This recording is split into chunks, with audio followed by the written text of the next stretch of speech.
The Deacon's There's Den. the roar, Yes, baby. There's indeed. the roar. It's time for Daniel and the Deacon's Den. Good morning, Deacon Dan Brahier. Good morning, Dave. Good morning, Ron. You have no idea how much you took the pressure off this morning by telling me all I have to do is hit a double. Yeah, well, that's thanks to Professor Pete. But then we were so bad with the jokes, I think it's back to a home run, to be honest with you. Well, that's great. I mean, you know, I can bunt if you want to, but if you want me to swing away for the double, I'll do my best. You got to swing away, baby. You got to swing away. Oh, no, we celebrate life, really at all stages. We love the humor, and we love to just embrace life as it is. But even in death, we still remember those and celebrate their life. And I know you've got someone that you knew pretty well that has recently passed. Yeah, I do. I wanted to just take a little bit of time this morning to give a shout out to Father James Connor, who was a Trappist monk in Kentucky.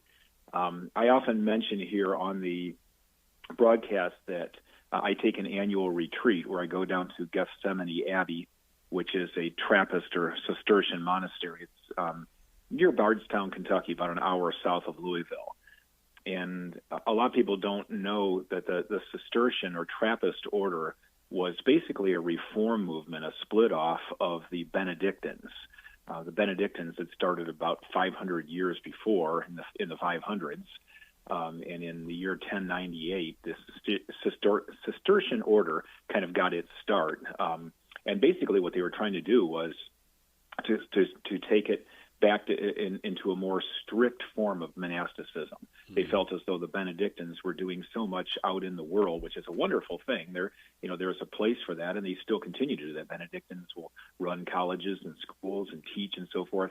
But the Cistercians wanted to pull back to the monastery and go back to a more austere, monastic, cloistered life. And so they started that movement. And so we have the nearest monastery to us of Cistercians is in near Bardstown, Kentucky. And so I went there for the first time in 2000, and the very first person that I met when I went there was Father James Connor. He was the guest master at Gethsemane at the time. And I remember this really well because back in those days when you went for a retreat, they would ask each retreatant to do something to contribute to the community for the week. They don't do that anymore, but they would ask you to take on a job to see the guest master and see how can I help. And I remember Father James and I talked a lot that very first couple of years, and he put me to work in the library. I was the guy that was reorganizing and shelving books and so forth for the guest master's library. And but I soon learned that he was a great spiritual director, and so I would talk to him each year. And I continued to connect with him every year from that point on for 25 years in a row. And so every time I would go to Gethsemane, if he was not around, I would arrange to meet with him, and we would have conversations. And it did not surprise me later when I learned that Thomas Merton had been his spiritual director. And so it kind of it was weird, like a pedigree of like a grand directee of Merton, you know. Yeah. And so Father James was just so wise. He was always calm and peaceful, and he just had good insights. He would listen and listen, you know, and he was a man of few words, but he was very supportive. He entered the monastery in 1949, and he was ordained in 1957. So he was actually the longest standing member of the monastic community at Gethsemane. And he was the primary person responsible for my vocation to the diaconate. So whenever I'm in a school speaking or whatever, and people ask me, you know, tell us your vocation story, it always goes back to Father James because he was the one who really nudged me and said, you really ought to be doing this. Wow. I mean, I can safely say if it weren't for Father James, I wouldn't be a deacon today, and I wouldn't be doing this radio program today, you know.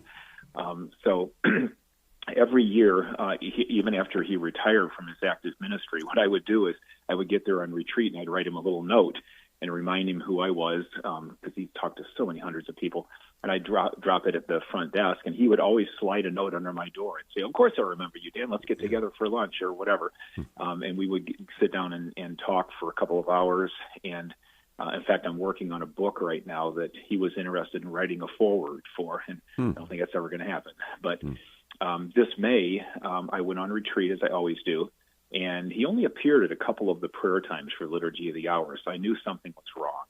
And when I saw him, he looked really white and tired and ill, and he never responded to my request to meet him that week. And so I'd kind of written off, I'm not going to talk to him this year.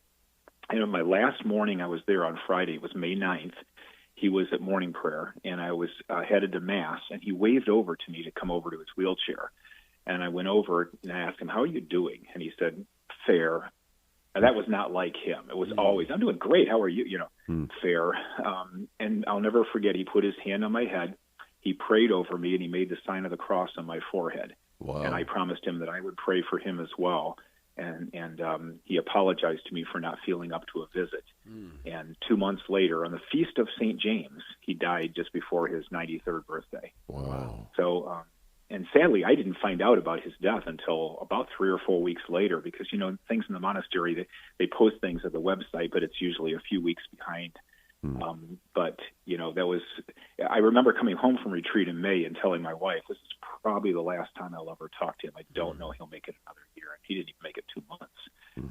So I think, the good news here always is to cling to and appreciate those who are around us that are giving us that spiritual advice, that are helping to carry us. I would urge our listeners to find a spiritual father or a mother, somebody like a Father James in our lives. It doesn't have to be somebody you meet with every month, like an ongoing spiritual director even, but somebody that maybe with the age and wisdom that can help us to discern our purpose and to have those deeper conversations with, because it's just so easy to kind of let that slip by and not recognize just how valuable that person is in your life. Fortunately, I recognized how valuable he was. I wrote a lot in my journals about him over the years, and he was my direct link to Thomas Merton, who, of course, I've read so much and studied so much about Merton over the years.